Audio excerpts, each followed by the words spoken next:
एक हफ्ते पहले ही कृतिका के पति का ट्रांसफ़र नए शहर में हुआ था। ऑफिस के पास ही किराए का मकान लेकर दोनों रहने लगे थे। एक दिन शाम को बाजार से वापस लौटने पर मकान के गेट पर बैठे मकान के बूढ़े चौकीदार सोहन ने कृतिका से कहा कि मैडम, आज शाम को मेरे लिए भी 2 रोटियां बना दीजिए। यह सुनकर कृतिका ने मुस्कुराते हुए कहा कि ठीक है, बना दूंगी। उसी मकान में रहने वाले पड़ोसी किराएदार से पता चला कि सोहन पास के ही एक गांव का रहने वाला है, लेकिन कई साल पहले ही अविवाहित सोहन को मृतक दिखाकर उसके भाइयों ने उसकी ज़मीन जायदाद हड़प लिया था और सीधा सच्चा बेबस सोहन गरीबी के कारण अपने हक के लिए लड़ाई नहीं कर सकता था। इसलिए मजबूरी में शहर के एक बड़े बिजनेसमैन के इस मकान के चौकीदार के साथ फुल टाइम नौकरी की हैसियत से काम करके जीवन यापन कर रहा था। सोहन की मजबूरी का फ़ायदा उठाकर उसका मालिक भी 20 रुपये रोजाना और एक टाइम का खाना ही उसे देता था। बेबस बेसहारा बूढ़ा सोहन चुपचाप अपने काम को ईमानदारी से करता रहा था, लेकिन जब सुबह मालिक के घर से आए खाने को ही बचाकर शाम को भी खाना पड़ता तो भी कभी कभी बासी खाने को देखकर उसका मन खाने के लिए मना कर देता था। ऐसे में उसकी इच्छा होती कि उसे गर्म ताज़ी रोटियां मिल जाए तो पेट भर जाए। सोहन कभी तो संकोच कर जाता, मगर जब दिल नहीं मानता तो मकान में रहने वाले किराएदारों से ही ताज़ा खाना मंगवा कर खा लिया करता। तो कभी यूं ही पानी पीकर रात भर जागकर रखवाली किया करता था। शाम को जब कृतिका गर्म रोटियों के साथ सब्जी लेकर सोहन को देने गई तो सोहन के चेहरे पर खुशी झलक रही थी। वो भाव विभोर होकर कृतिका को ढेरों आशीर्वाद देने लगा था। कृतिका ने सोहन के बारे में पड़ोसियों से मिली सभी जानकारी बताई तो उसके पति को भी सोहन पर बहुत तरस आया। इसी तरह धीरे धीरे 1 साल बीत गए थे, लेकिन आए दिन कृतिका के मन में सोहन को न्याय दिलाने, उसका हक उसके वापस दिलाकर जिल्लत की ज़िंदगी से दूर खुशहाल जीवन के लिए भावना उमड़ती घुमड़ती रहती थी।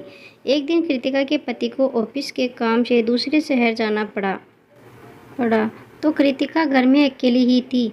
वो जल्दी से अपना सारा काम निपटाकर अपनी पसंद की किताब खोलकर पढ़ने लगी, लेकिन किताब पढ़ते समय भी थोड़ी थोड़ी देर में कृतिका ध्यान सोहन की समस्या पर चला जाता था। ऐसे में कृतिका ने किताब बंद करके एक तरफ रख दिया और सोहन की मजबूरी का फ़ायदा उठाकर उसके मालिक द्वारा की जाने वाली ज्यादती और सोहन के परिवार वालों के बेहयाई के बारे में सोचने लगी कि बड़ी अजीब दुनिया है, कैसे कैसे लोग हैं इस दुनिया में। मन ही मन कृतिका बहुत कुछ करने की सोचने लगी, लेकिन उसे ये भी समझ में नहीं आ रहा था कि कैसे वो सोहन को न्याय दिला सकेगी।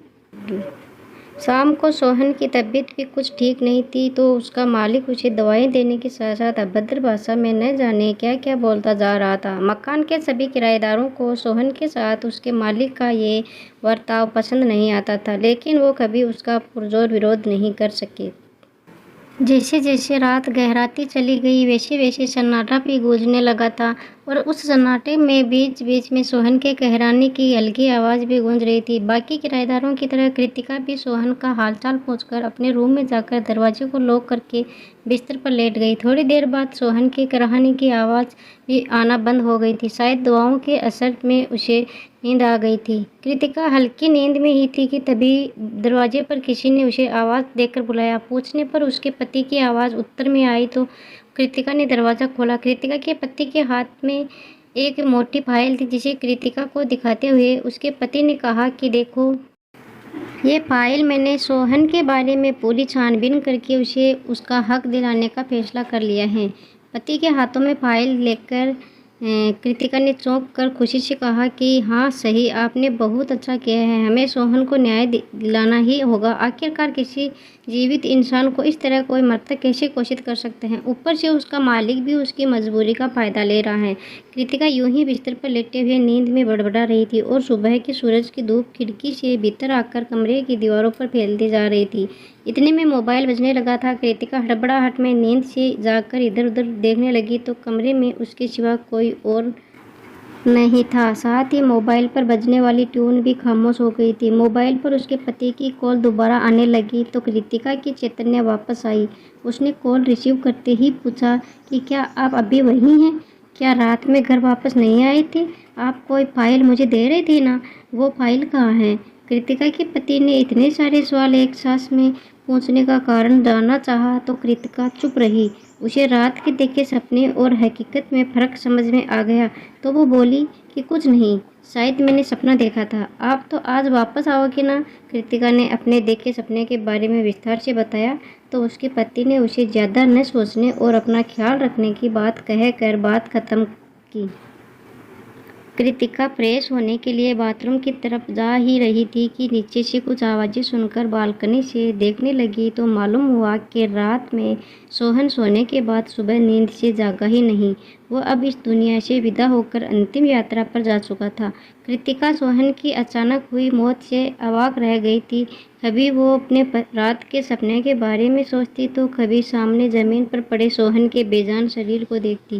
वो जीवित रहकर भी मृतक घोषित सोहन के वास्तव में मृत होने पर विचारों के सागर में डूबती जा रही थी कि सोहन के इस बेजान शरीर ने सोहन के मृतक होने की वर्षों से लिपटी पहचान को आज जीवित कर दिया था। तो दोस्तों, आपको ये कहानी कैसी लगी? अगर अच्छी लगी तो आप चैनल को सब्सक्राइब करें और वीडियो को लाइक ज़रूर करें। धन्यवाद।